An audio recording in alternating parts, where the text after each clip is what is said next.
Modal സിൽക്കിൽ ajrak print വരുന്ന സൽവാസിൻ്റെ collections ഒരുപാട് നമ്മുടെ സ്റ്റോറിൽ എത്തിച്ചേർന്നിട്ടുണ്ട്. ഇന്ന് രാവിലെ നമ്മൾ അതിൻ്റെ ഒരു വീഡിയോ പോസ്റ്റ് ചെയ്തിട്ടുണ്ടായിരുന്നു. പോസ്റ്റ് ചെയ്ത് ഒരു അരമണിക്കൂറിനകം തന്നെ ഫുൾ പ്രൊഡക്ട്സ് സോൾഡായി. അപ്പോൾ ഞാനിങ്ങനെ നോക്കിയപ്പോൾ റാക്കിൽ ഇങ്ങനെ ഒരു സെറ്റ് കൂടി ഇരിക്കുന്നത് കണ്ടു. അപ്പോൾ ഒരു വീഡിയോ ചെയ്യാമെന്ന് പെട്ടെന്ന് വിചാരിച്ചു. ഇതിനകത്ത് സെയിം കളേഴ്സ് തന്നെയാണ് എല്ലാത്തിലും വന്നിരിക്കുന്നത്. ബ്ലാക്കിൽ വരുന്നുണ്ട്, പിന്നെ മറൂണിൽ വരുന്നുണ്ട്, യെല്ലോയിൽ വരുന്നുണ്ട്, ഇൻഡിഗോയിൽ വരുന്നുണ്ട്. പ്യുവർ മൊഡാൾ സിൽക്കാണ് ടോപ്പ് ആൻഡ് ദുപ്പട്ട വരുന്നത്. അതിനകത്ത് ഫുൾ അജ്രക് പ്രിൻസ് ആണ് വന്നിരിക്കുന്നത്. ബോട്ടം വരുന്നത് സാൻഡൂൺ ഫാബ്രിക്കിലാണ്.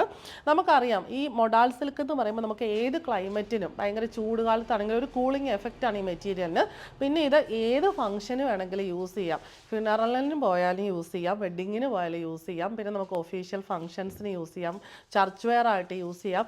എപ്പോഴും ഒരു ക്ലാസി വെയർ ആണ്. അത് കാണുമ്പോൾ തന്നെ അതിൻ്റെ എലഗൻസ് നമുക്ക് മനസ്സിലാക്കാൻ പറ്റും. ഇതിനകത്ത് നമ്മൾ ഫസ്റ്റ് കാണാൻ പോകുന്നത് ഒരു യെല്ലോ ഷെയ്ഡാണ്. ഇതിനകത്ത് യെല്ലോ എന്ന് പറയുന്നത് ഒലീവ് യെല്ലോ ആണ് ഷെയ്ഡ് വരുന്നത്. യെല്ലോയുടെ കോമ്പിനേഷനായിട്ട് വരുന്നത് ഗ്രീൻ ആണ്. ഫ്രണ്ട് ആൻഡ് ബാക്ക് ഫുള്ള് ഇങ്ങനെ അജറക് പ്രിൻസ് ആണ് വരുന്നത്. നല്ല വീതിയുള്ള മെറ്റീരിയൽ ആയതുകൊണ്ട് നമുക്കിത് നല്ല സൈസ് ഉള്ളവർക്കും ഒക്കെ സ്റ്റിച്ച് ചെയ്യാനായിട്ട് പറ്റും. Front and back same pattern തന്നെ വരുന്നു. ബോട്ടം വന്നിരിക്കുന്നത് സെയിം ഷെയ്ഡിലുള്ള സാൻഡൂണ്.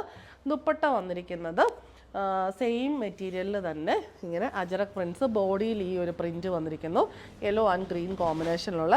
ദുപ്പട്ടയുടെ പല്ലു പോർഷനിലേക്ക് വരുമ്പോൾ ടോപ്പിലെ ആ ഒരു സെയിം പ്രിൻറ്റ് തന്നെ വരുന്നു. പിന്നെ ബോർഡറും വരുന്നു. പിന്നെ ഒരുപാട് ആൾക്കാർ നമ്മളോട് ചോദിക്കാറുണ്ട് മൊഡാൾ സിൽക്കിന് ലൈനിങ് വെക്കണമെന്നുള്ളത്. ഇതിൻ്റെ ട്രാൻസ്പെറൻസി വൈസ് ഇതിൻ്റെ ലൈനിങ്ങിന് യാതൊരു ആവശ്യവുമില്ല. പക്ഷേ എപ്പോഴും ഒരു സൽവാർ സ്റ്റിച്ച് ചെയ്യുമ്പം അതിൻ്റെ ഫിനിഷിങ്ങും പെർഫെക്ഷനും ഒക്കെ ലൈനിങ് ഉള്ളതാണ്. അതുകൊണ്ട് ലൈനിങ് വെച്ച് സ്റ്റിച്ച് ചെയ്യാനാണ് നമ്മൾ എപ്പോഴും സജസ്റ്റ് ചെയ്യത്തുള്ളൂ. നെക്സ്റ്റ് ഷെയ്ഡ് നമുക്ക് വരുന്നത് ഇൻഡിഗോ ആണ്. സെയിം പാറ്റേൺ തന്നെ ഈ ഒരു പ്രിൻറ്റ് ഓൾ ഓവർ വന്നിരിക്കുന്നു. ഇൻഡിഗോ ഷെയ്ഡിലുള്ള സാൻഡൂൺ ബോട്ടം. ഇവിടെ നമുക്ക് ദുപ്പട്ട ഇത് കാണുമ്പോൾ നല്ലൊരു ഡോട്ട് പാറ്റേൺ പോലെ ഫീൽ ചെയ്യും. ഇങ്ങനെയാണ് നമ്മൾ മുമ്പേ കണ്ട സെയിം പ്രിൻറ്റ് തന്നെയാണ്. ഇൻഡിഗോയിൽ ഈ മെറൂണും ബ്ലാക്കും ഓഫ് വൈറ്റും ഒക്കെ വരുമ്പോൾ നല്ല ഭംഗിയായിട്ട് നമുക്ക് കാണാൻ പറ്റും. പല്ലു പോർഷനിലേക്ക് വരുമ്പോൾ ടോപ്പിലെ ആ ഒരു പ്രിൻസും ബോർഡറും വന്നിരിക്കുന്നു. റേറ്റ് വരുന്നത് 3395 ആണ്. അടുത്തത് വരുന്നത് മെറൂൺ ഷെയ്ഡിൽ അജ്രക് പ്രിൻസ് വന്നിരിക്കുന്നു.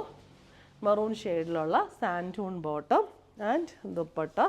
നല്ല ഭംഗിയാണ് ദുപ്പട്ടയുടെ ബോഡിയിലെ ആ ഒരു പ്രിൻസ് കാണാൻ. പല്ലു പോർഷന്, ബോർഡർ. റേറ്റ് വരുന്നത് 3395. ലാസ്റ്റ് വൺ വന്നിരിക്കുന്നത് ബ്ലാക്ക് ഷെയ്ഡാണ്. സെയിം പാറ്റേൺ ഓഫ് പ്രിൻസ് തന്നെ വരുന്നു.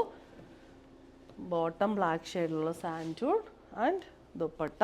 ദുപ്പട്ടയുടെ ബോഡിയിൽ ആ ഒരു സെയിം പ്രിൻറ്റ് തന്നെ വന്നിട്ട് പല്ലു പോർഷനിലേക്ക് വരുമ്പോൾ ടോപ്പിലെ പ്രിൻറ്റും അജറക് ബോർഡറും വന്നിരിക്കുന്നു. റേറ്റ് 3395.